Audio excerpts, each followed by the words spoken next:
we You in? wanted to Yeah, we're in. Be real All right. nice. Cue the music. Yeah. Cue the intro. Ba-da-ba-ba-ba-da.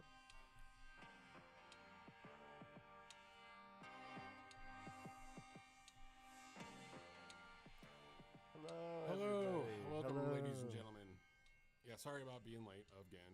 Gremlins are always in the mix with. Yeah, we had multifaceted tech goblins this Yeah, time. yeah. There's always tech gremlins. There was YouTube ones and OBS ones and Windows ones. And Gmail. Mm-hmm. Gmail ones. Hey, what's happening, Dastardly Dave and Carla is in there. Eric Lettinger's in here. Sweet. No lights. We have no lights. It's just so weird with this thing. I know it is a little. It It's makes me a little more self-conscious of my voice, but Oh, totally.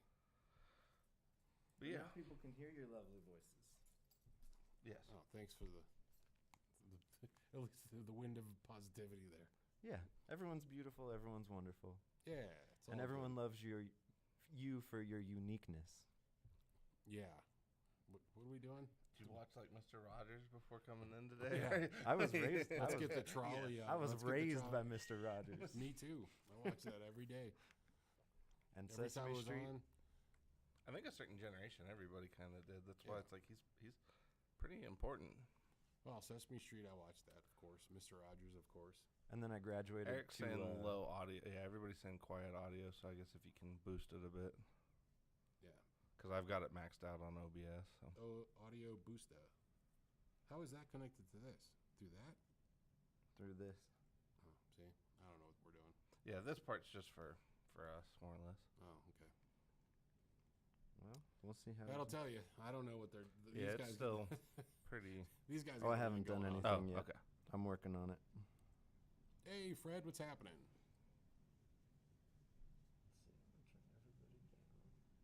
Are we going down? Going down. Oh, I see. He's compensating before he boosts the shit out of it. So Yeah, go ahead and talk, Dylan. You're the loudest. I am really. Oh, I see. by You're up far. close. I'm sitting back here Oh. because I know how. Well, I I'm am. leaning in because of the stuff, but yeah. Okay. All right. Here's a normal. I'll be normal. Yeah, and I'm sitting back here because I know how my voice is usually like Yeah. a bit louder. So And then I'm kind of somewhere in between. I don't want to blow anybody out of here. All right. Does this seem a little bit better, everybody out there? We're at least hitting the yellow line, or at least one of us is. But I could be hitting a. Nope. I'm still way down. Testing. Sorry about this. rolling, Rolling. Rolling rolling, Rolling. river, Rolling. Rode it on a river. That's Oh, my part. shit. I'm bumping around. All right.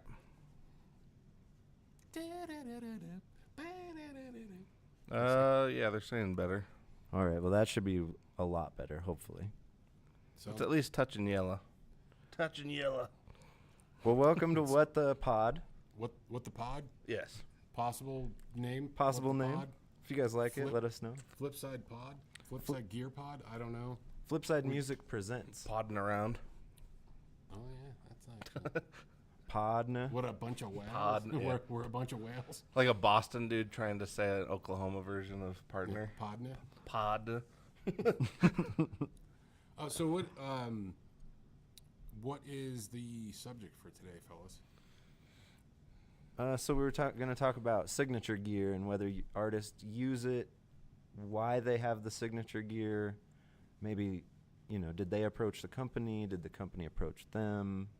Yeah, was it something they requested, or was it something that a company already had ready but needed an artist to kind of move it? Bridge the gap. Yeah. Those types of things. And actually, if anybody in the audience has any input on whether or not if they have specific examples, because we had a few ready, but it wouldn't hurt to have a few others. So Yeah, and a quick community thing. We got Spinal Tap coming up this weekend. Oh yeah, Spinal Tap on Sunday. Of course, Church Fire's playing Mm-hmm. at the High Dive tomorrow night. You guys have a good you happen time. to know what time? They're playing at 9. Is it? Okay. I'll look it up. You guys know of any shows or any?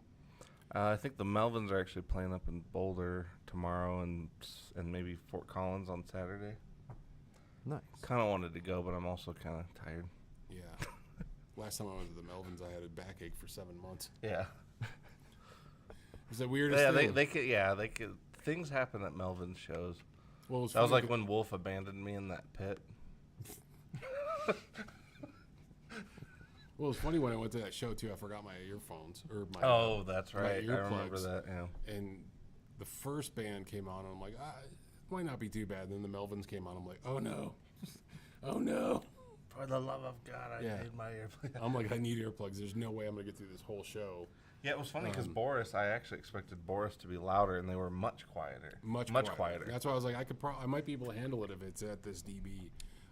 Yeah, the Melvins were so loud. Yeah, once they got going, I was like, no. I bought a $5 set of like squishy earplugs, and that got me through. But for some reason, my back hurt, and it was like that for like 7 months. I got like weird back issue. So And y'all went to Fu Manchu last Saturday, right? How was Yes, that? that was excellent. yeah, I thought it was good. Felt short, It did. but It did feel a little it was, short. It was at the Bluebird, and that was good venue. You know, everyone's Fun. getting older. Yeah, well, that's, Well, it was nice, and I mean, they didn't really. It was kind of nonstop. That's kind of their thing. I mean, Yeah, they they just kind of bore right ahead. yeah. Yeah. So one into the other and kept going. It was. I enjoyed it. It Nice. was a good show. It was. Was the opener good? Did you guys see the opener? Year of the Cobra. I thought they were really good. Just bass and drums. Oh, cool. So that was that. But it, kind of droney, a little bit more on the droney side of things. I liked it. I thought I enjoyed it. So would you? Yeah, no, I didn't end up seeing Year of the Cobra as well. Dylan's like, I was late. Yeah.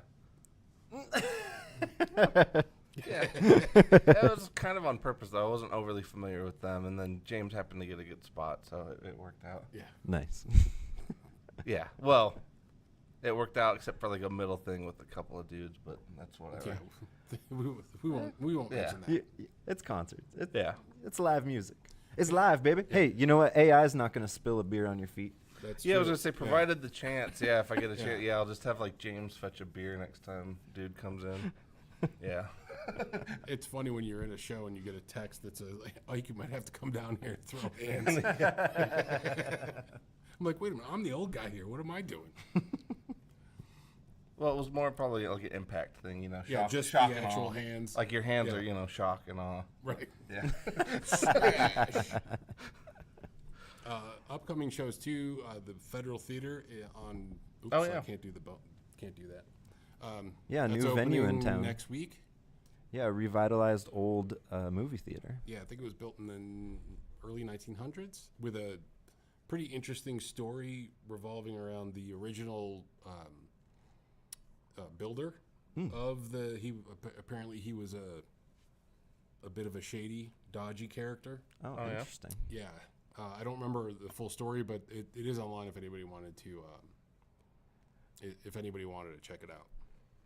But it's pretty cool. They're reopening that. It's been empty for years. At one point, there was it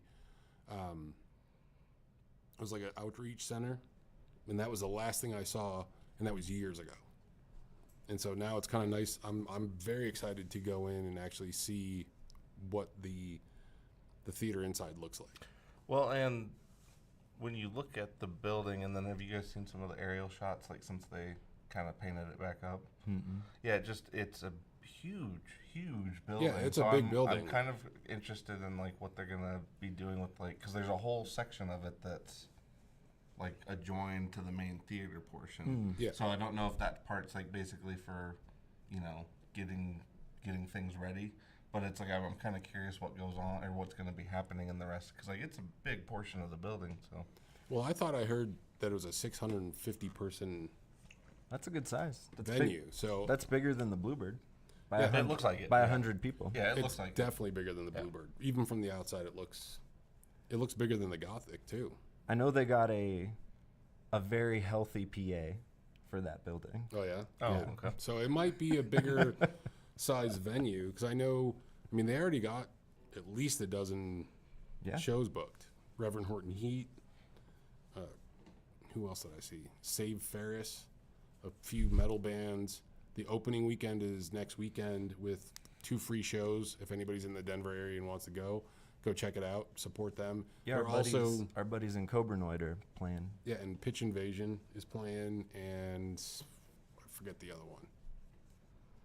But these are also the same people that own the Oriental Theater And in Den- HQ. and HQ. So they're already like independent guys in town, which is really good. That's why it's like support them. So support. I go to the Oriental fairly often because I live in the neighborhood. Yeah. So it's actually nice. I'm like, oh, what's going on tonight? Maybe I'll just walk down. Well, in the Federal, like, it's such a cool looking spot. Like, that's the part I'm excited Yeah. about. Like, it's a cool looking building. So And they redid the front, so now there's the red. It's all red and yellow, like the sign. And Oh, there's cool. flashing lights when you drive by. I'm like, Rad. it's so cool That's to cool. see. You know, so cool to see it. Revitalized. Yeah. I'd always driven past that place and been like, man, this would make a really cool Venue, concert yeah. venue. Yep. And now it is. Yay. Yeah. More I'm live excited. music. I'm gonna go. I'll go there. I'm gonna go Saturday morning because I got to pick up some stuff that we helped. They put out a thing to ask people to help donate to the renovations Oh, nice. to get things kind of kick-started, and you get a shirt and a hoodie and a passes and this and that. And I was like, yeah, I'll be part of that. It's in my neighborhood, so I can walk there as well. It's a little further, but Nice. you know, on a nice summer night, take a stroll. Yeah. You know, There's a couple good restaurants and bars, I think, in between, right? I believe so. Yeah. Now I'm thinking about it. I'm like, well, yeah. Bar. I don't think there's. Well, I'm not sure what bars are there, but I know there's a good couple Mexican restaurants on the way. Oh, so definitely. yeah, Chulada's right there, and that's one of my favorites. So Oh, yeah. So, yeah, we got a new one there. I heard a couple rumblings of some more concert venues. oh yeah, There's a new one gonna go in where Ball Arena's at, part of that redevelopment. There's a new venue going. are they taking down Ball Arena? No, they're just revitalizing the whole area. They're gonna put in apartments and Oh, multi-use more and a apartments. park and Great. yeah. I mean, Great. we need more stuff, more congestion. That's great. yeah, we need it more. But another concert venue I'll take the concert venue. Yeah. We don't need the apartments. and though. a brand new like from The ground up. yeah Cool. by a billionaire owns it, so Is it going to be like be real like the nice. thing they did in Colorado Springs? not open air, no. Okay. Which I heard that may get shut down. They've been well, getting noise complaints, and the noise complaints may win out. I'd kind of heard that because, yeah, I guess it's been ongoing for so long now and it's getting to be pretty heated, apparently. It's only the second season. Yeah, I know. yeah. But I mean, guess- well, I guess they're just saying, like, in terms of like the people showing up to complain about it. It's like it's the longest thing that they've had in a long time, where people are always showing up to complain about it. Well, that and the apparently like the new Broncos stadium is supposed to be an open close, Mhm. like apparently Super Bowl ready. Yeah. Size. Yeah, it's supposed to have a. Yeah, that's the only one. I'm like, we'll see. I mean, it, like shows that size are, yeah, but. It's cool. I mean, like going to Metallica. Yeah, but even then, that's big, one of those ones but- where I'm like, that was a good reminder of like why that's. I mean, it's fun, but it's also like, I miss like going to the Bluebird after having gone to the other one more recently. It's like, oh yeah, the Bluebird's, the right size. I'm definitely more in the Yeah. camp of. Well, it looks like the conversation is just taking a turn into concert venue, so maybe we should But- talk about that. But it can be a good segue too. So Okay. So, yes, I think like the Metallica show was great at Mile High Stadium. It was awesome, really cool. But I do appreciate going to like the High Dive Yes, or 100%. Larimer Lounge or Lion's Lair, like the places that are small and it's cool because there's just really cool energy. But then also you're in a neighborhood, you're supporting small businesses and stuff like that because Yes, they need yeah. they need that support as well because you're never going to see Metallica at Lion's Lair. that But would it'd be be cool. pretty cool. Yeah, Yeah. that'd be. But I love seeing shows at the smaller places. It's just I don't know. Because the thing is that like Lion's Lair, the owner is literally at the end of the bar. Yeah, I mean people are close. Well, you go to the Oriental Yeah. and Andy's. well, it's one usually room. Yeah. Andy- But I mean, they're Andy's there. Yes, yeah. slinging drinks at the Oriental. Whoever owns, the city and county of Denver is not showing up to Metallica Right. as a person. Yes. Because that's who owns Mile High. Yeah. Yeah. But, so I guess that's a nice segue of live concert venues where artists would use their signature gear. Oh yeah, that's what we were talking about. I just went full ADD and I'm like, I'm in on this whole concert thing. Well, okay. One comment I have to make with the Colorado Springs deal, though. I guess because I've always lived in like a city environment or an urban suburban neighborhood where there's always cars and people and things and stuff happening. I guess for me, I'm much more apt to just like, hey, there's a concert venue nearby. There's music, because there's times in my neighborhood, every year there's a neighbor, and I don't know where he is, 2 blocks over, that has a backyard party. And so, and I can hear the music, and I'll usually like sit out back and just kind of chill and listen to it. I'm like, this is great. And if I go in the house, I can't really hear it. So Well, I think that's the difference. I down think there. I'm used to just like there's music, and you know, if there's a party at the park or something, I'm not too bothered by it. Well, yeah, I think that's the difference from what I understand from the people I've heard about that live down there. It's like you can't escape it. There's Oh, no you getting. can't get There's rid no of, you getting can't, away. Oh. Yeah, and I there's- could understand then. Yeah, If it was every night or 2 nights or 3 nights a week, yeah, I mean, I don't know. It would depend on if you can't go in your house and not hear it. yeah. But yeah, there's Then like there's a issues. particular building that's like right in the line of it. That like everybody in that building says no matter what part of the building you're in, no matter what you're doing, no matter what they do, they can't get away from it. Like that's the reoccurring thing. And I can understand too if Yeah. like you're a young family, you got 2 kids, you got a kid, 3 kids or something like that, and they're all of school age Yes. or something, and then you can't, you know, Yeah, you can't wait till after hours to sleep or whatever it is. you can't wait till 11 to put them Yeah. to bed. So And that's certainly one where the neighborhood was there before the venue. right. Whereas So a the lot of argument these is- places, the venue was there before the neighborhood. Yes. right. So it's different. Yeah. Yeah, when you're doing that, you're asking for it. But yeah, in this sense, Well, yeah, you- they weren't.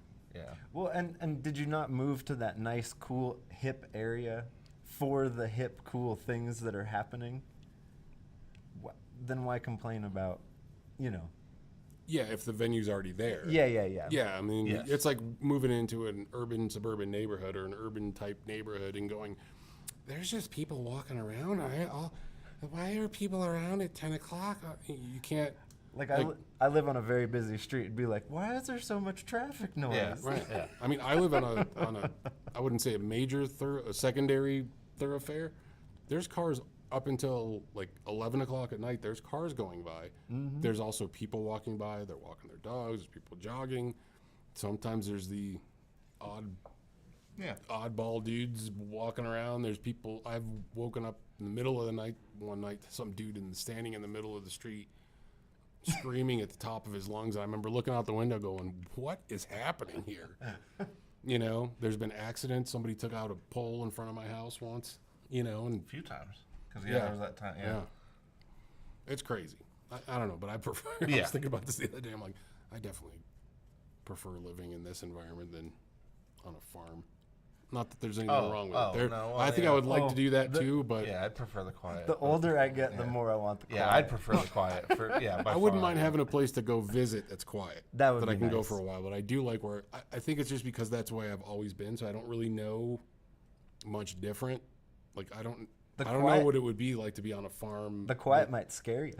So I used to live when I went home for a while. I used to live in the suburbs, and it was very close to quiet all the time. I'm like, this is too quiet. Like this is like there's somebody's gonna creep up. Yeah, but to that's my house. That's the thing is you can hear them coming. Yeah, that's why I got and- dogs. And they're never there. They're because like nobody's around. So you're just like, this is See, good. It's quiet. But in my head, I Nobody think to there piss is. you off. Like, yeah, look at all best. the corn. Look, it's so great. Look at all the corn. It's real nice. And I just think that somebody's gonna emerge from the corn and come and kill me. See, it's some weird like opposite city paranoia shit kind of thing. Yeah, like but at home, like Yeah, I there's don't- I don't- skeezy people walking around all the time, and you're like, they're fine. Yeah, my Yeah. front door is literally like 30. My front door is 30 feet from the sidewalk, maybe probably less. And I'm like, I have no concern about that at all. But you put me in a house that's on a field with corn around it, and I'm like going to be sitting there with a shotgun, wondering somebody's coming to get me. It happens. I don't know. It's weird. It doesn't though. Yeah. It happened for me. I know In it doesn't movies. In happen, but movies.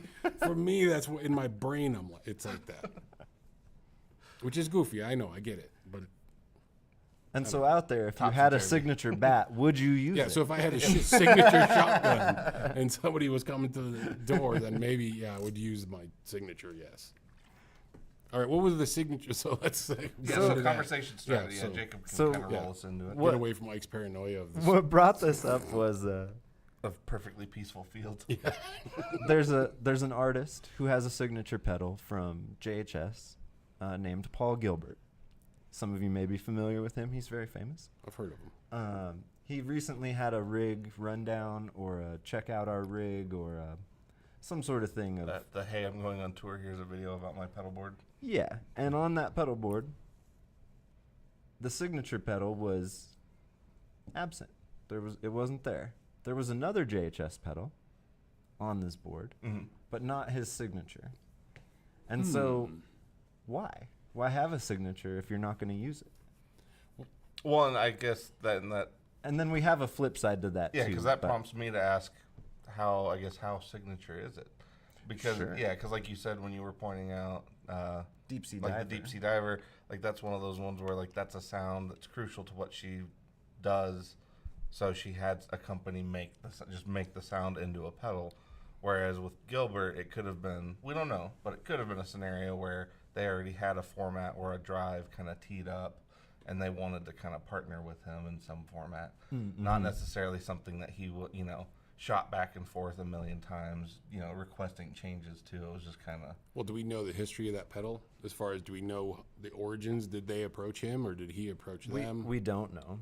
We don't, I was going to say, I would suspect it was kind of like Jacob said, because he'd been demoing for them for a fair amount of time at that point. So it was one of those things where, because it seems like his pedal sort of set up the format for like the hard drive and the Violet. Like it's kind of Even though these are like wildly different pedals. yeah, it just kind of set up the infrastructure. There we go. Yeah.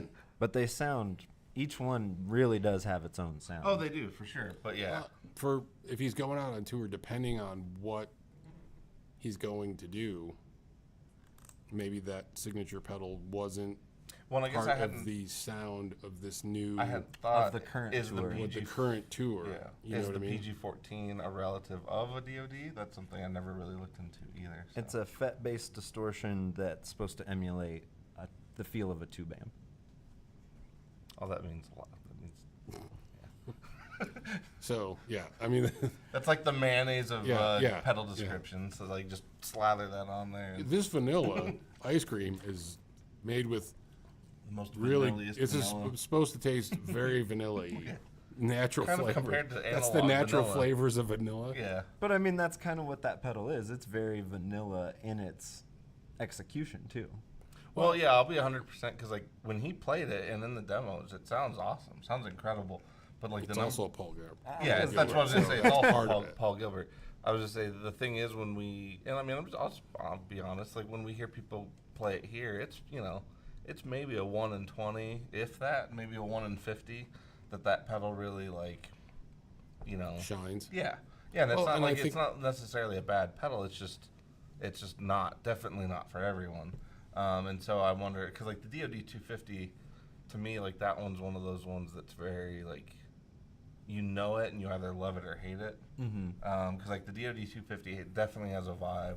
I actually really love it on bass. Don't really care for it on guitar, but that's just me. Because like when I hear people use it on bass, sounds great. On guitar, to me, it's very mushy. Well, see, that's where it also goes. The player, how they're dialing in, and What they're using, what they're using it with, and what they're going into, all makes a difference to how he makes it sound, compared to maybe what somebody else is plugging into. Well, and Paul is a monster player who's now a monster teacher who now has tons and tons of experience. he on could top make of that knowledge. he could Yeah. make a piece of spaghetti sound good. Well, I mean, he can literally play an upright bass like it's a normal, like. Well, he's got those- Yeah. like super long fingers too. I mean, remember when we were at that show? We Well, were I just know like, his pinky. Granted, some other things were entering into that equation, but yeah, we may have his been in pink- slightly his- altered state. his pinky was like startlingly long. Yeah, It was like like an alien pinky, just like it was just flip it was a up. good show. Yeah. Hey, did you catch the first set? Nope. We had a friend that opened up, and we got there. Oh, you're like, nope, not a bit. Like, That was nope, it, yeah. not a bit. Yeah. Dylan goes, Yeah. and I go, I don't know. This stuff must be a truth serum. But yeah, he's a. I mean, yeah, because like he's S tier of the S tier in terms of players. So that's one of those things that when you're at that caliber, doesn't matter much. Yeah. Yeah. And so So that's signature gear as far as pedal. But Well, I was just say on the other side of that too, even within the JHS roster, Laurie Basilio, Jacob was saying, uses 2 of her signature pedals. So she's using, she is really using it, and she's obviously making a lot of use of it. So yeah, she liked. She had 2 different sounds of it on the record, and so she was like, "Well, I'll just bring 2." yeah, makes sense. But she worked directly with them And she was one to modify her specific sound. Yeah, it was She's out on also a killer player. tour with her, and then she'd be like, "Well, tweak this, change that." yes. Well, and that's sort of what I kind of meant by the earlier question of exactly how signature is it. Because it's like if it's something that a company's approaching an artist for, and they're like, hey, we have this thing, but we kind of need some help moving it or getting some interest going, we want to collaborate with you, versus them being like, hey, we want to design you one from the ground up. Like, what do you want from this pedal, or what do you want from this thing that you don't already get from something else? I wonder how often that happens, the approach, like, we need your help to sell this thing. Because, it got me thinking of more of the people who had it or, needed this thing, so they approached a company. Like, the 2 I'm thinking of are the Chelsea. Well, it's both Earthquaker. Mm-hmm. The Chelsea and the Gary. The Chelsea was an old Big Muff that they were like, we can't take this museum piece out on tour anymore because we're going to break it. And Yeah, so let's make and that's another version of signature gear, I would say, is road-worthy or road-use gear versus, because that happens a lot where an artist is like, hey, I have this very precious pedal or a very precious guitar. I can't tour it anymore. I really need some help. Will you make something that does this? exactly that. Yeah. Because that was the Gary, too. It was the gray channel. He had a gray channel, but he was only using half of it. And so Lee from Idols. Oh, yeah. And then he was like, well, we have this other side. We can do something with it. And he was Yeah. like, I don't know, square wave fuzz? Yeah. He's like, make something really weird and fun. Yeah. And see, Make it interesting. and we got something old and new out of that pedal. Well, and to me, I guess I'm not a pedal maker, but I would think that from the pedal maker perspective, having the approach of, hey, what do you want from this? Let's make it happen, would be way more fun than just being like, hey, I have this thing, but I need somebody to kind of Replicate. rep it. Yeah. Yeah. Yeah, because having more fun of being like, what do you need this to do, and designing it from the ground up sounds like it would be a more intriguing process than just trying to get somebody to sign on to something you already made. Totally. And they're also going to start. There's going to be a baseline somewhere, so Yeah. it has to be based on. I want this to be based on a tube screamer or a big, a Russian. Well, yeah, big there's muff always or going to something. be There's going to be a baseline A reference. for that. But I think, some artists probably, like you were saying, they need a replacement. But that's an opportunity then for them going, you know what I've always liked? Yeah. That if this thing had an octave, Now we're really talking. but that, I think sometimes that's where you get some of these signature. It's already out there. They're just tweaking it a little bit and saying this is they're eliminating this other pedal because we've added it to this or we've tweaked it so it's more into what they do. And I think, guitars are a lot like that. because when we're looking at signature model guitars, there's not like a complete revamp of the design usually. Yeah. I mean, there are some certainly, like the new Fender, The Jack White. the Jack White, yeah. Oh, yeah. Like The that, triple you look at that caster. and you're like, what the heck is that? Now, granted, it's a telly, but Mm-hmm. there's so much different stuff happening. But in that You know, same same but it's company, off of that platform. like the Mike McCready Strat Yeah. is literally just a weathered version of a 57 Strat or Right. whatever. Yeah. Oh, Well, that, yeah, 'cause I that was goes gonna more on the reproduction side. Well, yeah, and that's what I kind of mean. Like, I think there's definitely artists where, like, they have an item that's precious or becomes precious. So, like, they don't want to put any more wear and tear on it. So they eventually start looking for something to kind of be the tour because I mean, I guess what I'm thinking, even like Kyle Shutt from the Sword and Bob Bulk. I don't want to keep saying Blatt because of Black. names, but Balacha. Bob, yeah, Bob Bob Bulk. Balacha. But From Fu Manchu. from Fu Manchu, Yeah. yeah. So I was gonna say they're both we Reverend recently saw. artists, and they're both of them basically had guitars that were at least they weren't 100% versions of what they had, but they were in the vein, meant to kind of replace the stuff that they had. And they were, I saw them both on the most recent tours, and they're both actually using them. So that was one of those ones where, like, with Bob, I wasn't really sure because with him, sometimes he'll want to use his old stuff, sometimes he wants to use his new stuff. It just depends on whatever he's kind of in the mood for. So I wasn't sure, but it was kind of cool to see both. Because it is like one of those things with Reverend where, like, I feel like they have some really cool artists that are kind of span a huge number of genres. So it's kind of nice to actually see that stuff. Whereas sometimes I feel like there are, because I guess I think of it with like certain kids that buy signature items. Sometimes they go see their artist and like it kind of sucks if they don't end up using it. You know? Yeah. Well, it was funny because me and Gordo were like, is he using that? Because where we were, couldn't get a good view if he was actually using it, and then that's why I think Gordo texted you guys. Oh, okay. Yeah. Is he using we, it? we can Yeah. confirm he will. Yeah, and we're like, oh, okay, great, that's cool to see. The main But I thing we think- were debating was the rest of it, like whatever filter he was using that night. We still haven't completely He had solved a it. bunch of 'Cause really that cool filter sounds. There was yeah. man, there was a lot of cool stuff. I was just sitting back there and I'm like, this is awesome. But I think with in regards to Reverend, I think a lot of their artists, I think that's part of the preliminary bit with them is that they already use it. Yes. They're already using their stuff, and then And it's they like, just- hey, maybe we should do a thing. We'll put a nice color on it for you and Yeah, call it yours. or and like, pick hey, up we just want to. combos. Yeah, I want these Well, I would pickups say to be both of this. them though, and- they got whole new bodies. So like that's the thing with them. Like theirs are very much signature because like they got bodies that weren't used for anything else. well, aren't they senseis? No. Oh, okay. I thought it was more. But It's it's in the the Bob Sensei. Bulk. Oh yeah, because the Bob Yeah. Bulk, the Bob Bulk, basically it's a fusion of the Sensei and an SG. So it has SG contours, but the offset's not as far as the Sensei. Because I was And like, then it's same thing very for- similar. And then the Kyle Shutt one, his is is more like a double cutaway with sharp horns rather than like rounded ones, but it's even. So the horns are completely even and the body's bigger.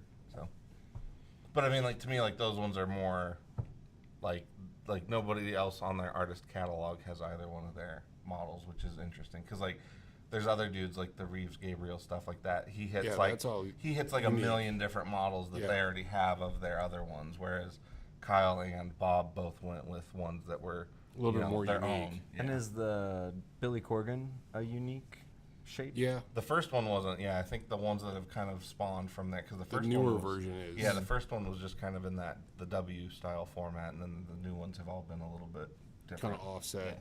And the Vernon Reed?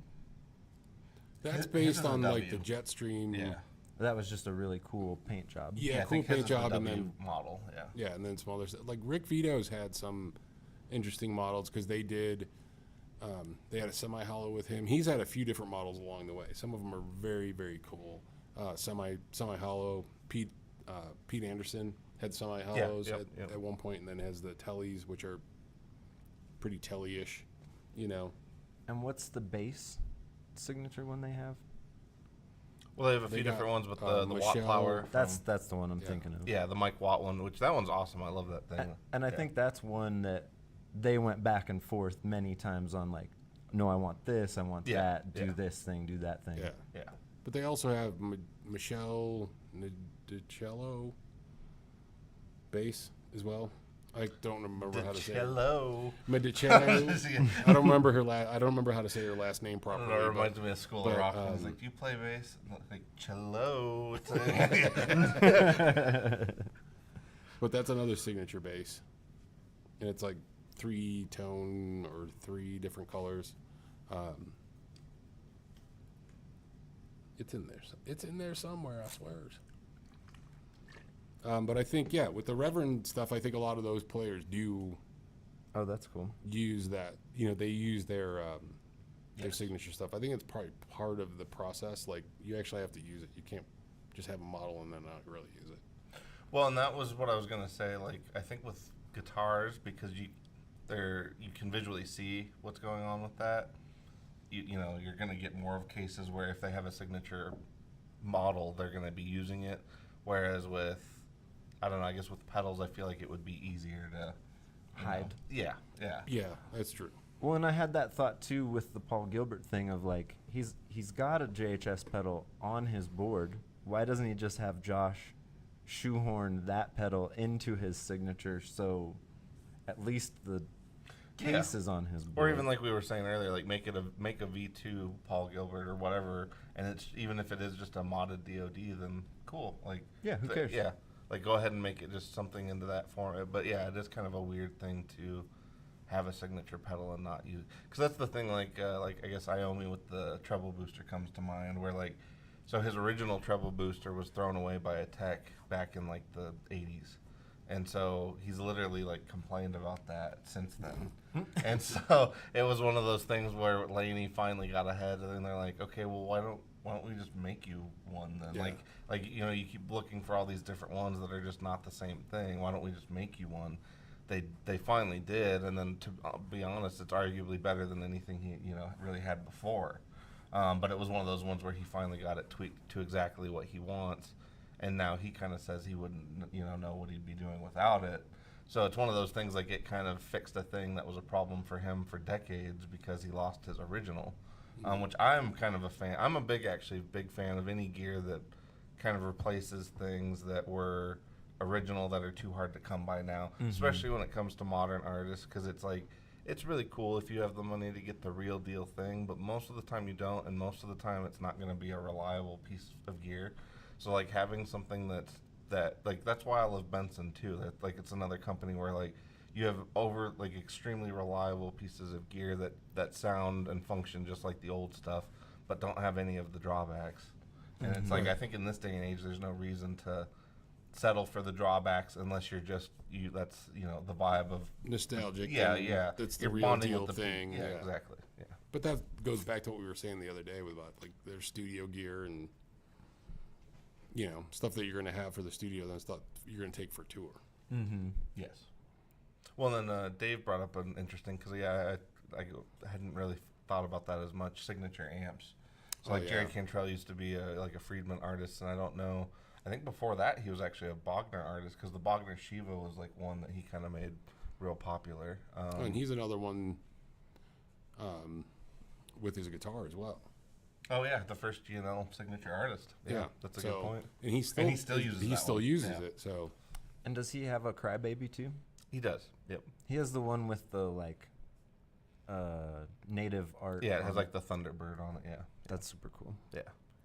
And then I'd been thinking about that too. What drives multiple companies to give an artist a signature of like just varying different things, an amp, a guitar? Yeah. Is it just money? money, buddy. Well, is it money or is it their style? Because like there are some artists. I mean, I think there's some Jack White's one. Like to be honest, like I never thought he would. Oh, I never thought he'd me be neither. signature item guy. Because for me, like Jack White, growing up, like seeing him and It Might Get Loud, like the dude seemed like he was very much about not doing those things, only to kind of come around on that. So it's, I think it's one of those things that's interesting with certain artists. Their style is what they're selling versus the items. Yeah, I mean, in their style, and they evolve Yeah, too. 100%, So yeah. people are gonna, things change, and they're exposed to different equipment, or they just go, hey, they can do the thing I want them to do that another company can't. Well, and maybe today I need these tools to do this job as opposed to the job I was doing 10 years ago. Right. Yeah. Yeah, if you're kind of going back to the Paul Gilbert thing, depending on what he's doing on this tour, could depend on why he's using specific equipment. Because hey, this one's going to be a little bit more.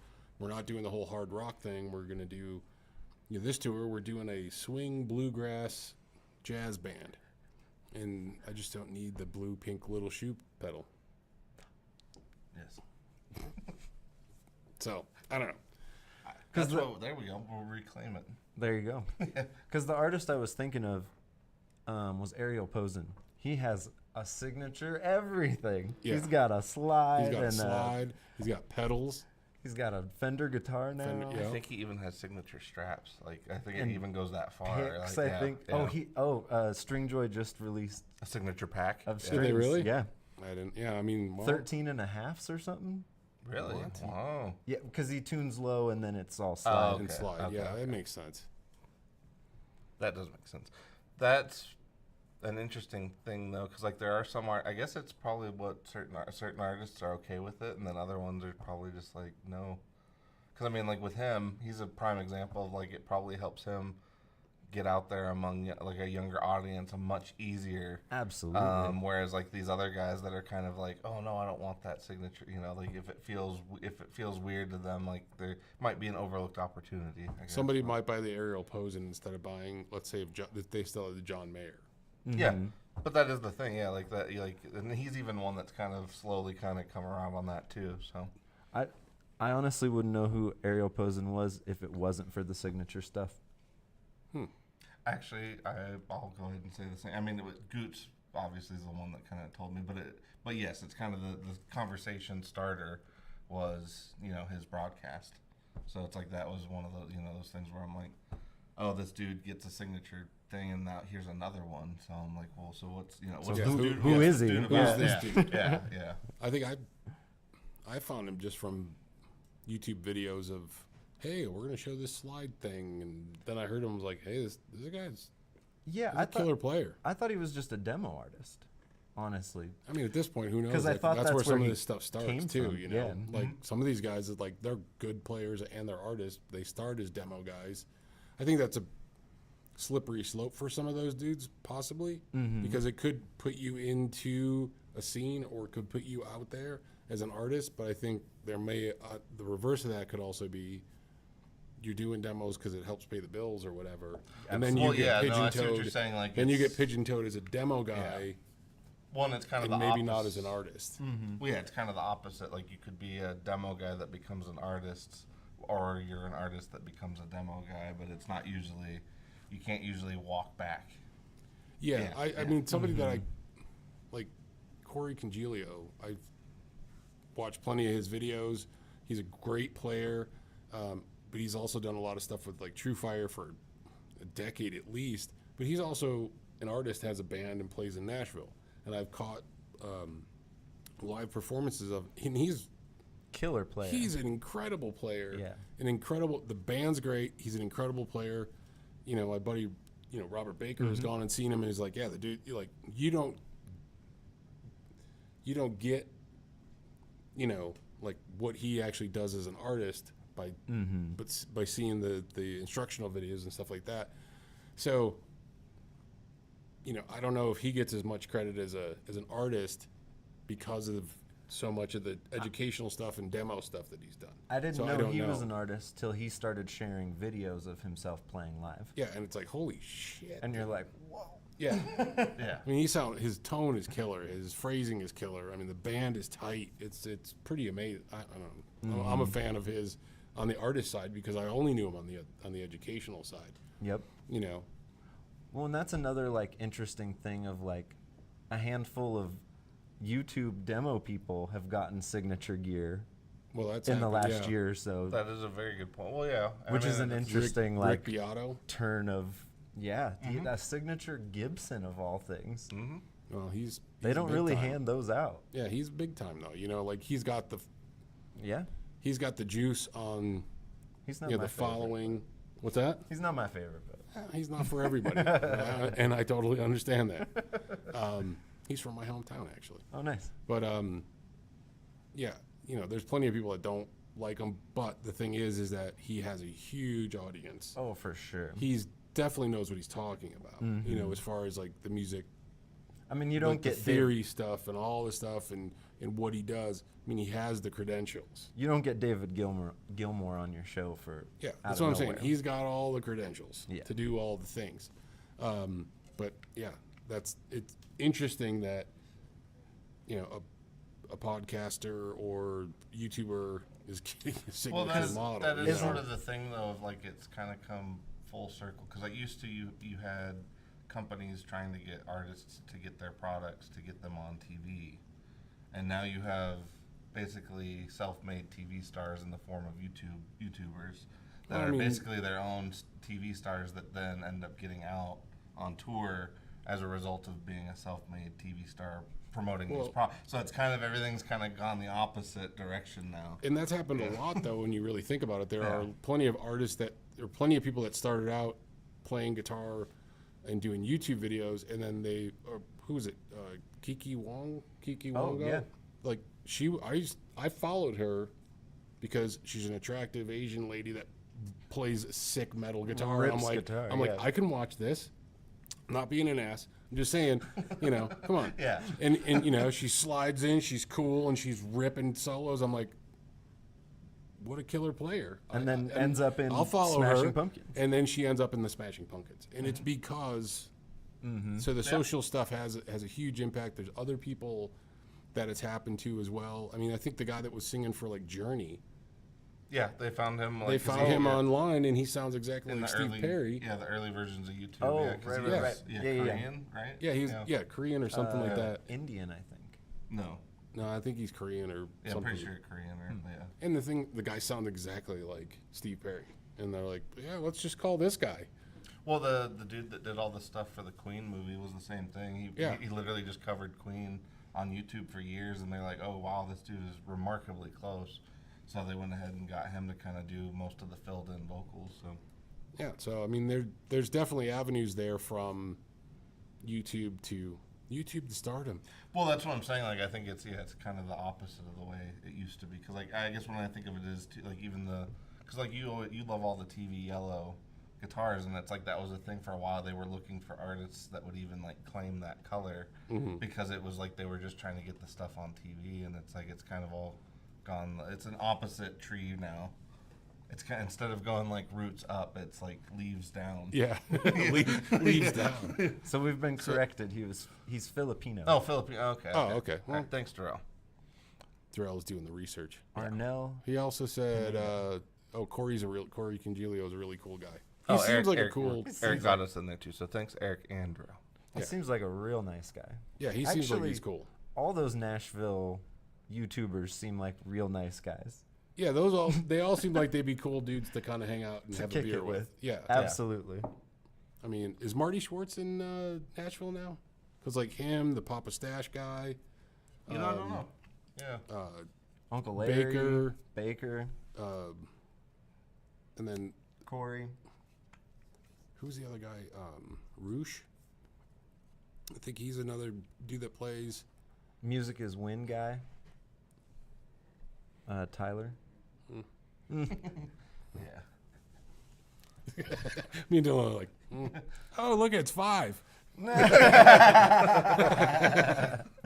I don't know. I don't know the guy personally, so I don't. But maybe we could have someone like Robert Baker on this podcast sometime. Maybe one of these days we'll see if we can get him out here or something. That actually would be pretty fun. Yeah, we'll work on that. A full length chat with Baker. Yeah, we just bribe him. Yeah. All right. Yeah. Well, it is 5 though. So Yeah. Anybody All have right. any closing thoughts before we do the you outro? too, kids, can be a YouTube real life star. You too can Yeah, have your as name we sit on here the talking, your yeah, own we're pedal. on YouTube talking about Yeah. YouTubers. I mean, Right. we have our own signature pedal, right? We do. We We do. got our own signature guitar too. Yes. What's the signature guitar? We got Oh, our the Reverend Reverend. exclusive. That's right. So check that out if anybody needs a Reverend It's a guitar. signature world out there. Yeah. Yeah, It's a thing. we've got the Demogorgon and the Demogorgon Deluxe. Yes, and sir. The Reverend Double Agent OG Yes, in 4 different versions now. So. in Violin Brown. Violin Brown. Violin Brun. Yeah, Violin Brun. With a Come and maple get or your rosewood guitar. fretboard. stick. And with a wang bar or not. Oh, all right. Sounds good. Well, I think we're good, right? Yeah. All right. Well, thanks everybody for hanging out with us, and we will catch you next week, and we'll catch you on the flip side. Oh, yes. Also, tune in on Mondays. Yeah, tune in on Monday. Gear stuff, gear demoing. Yes.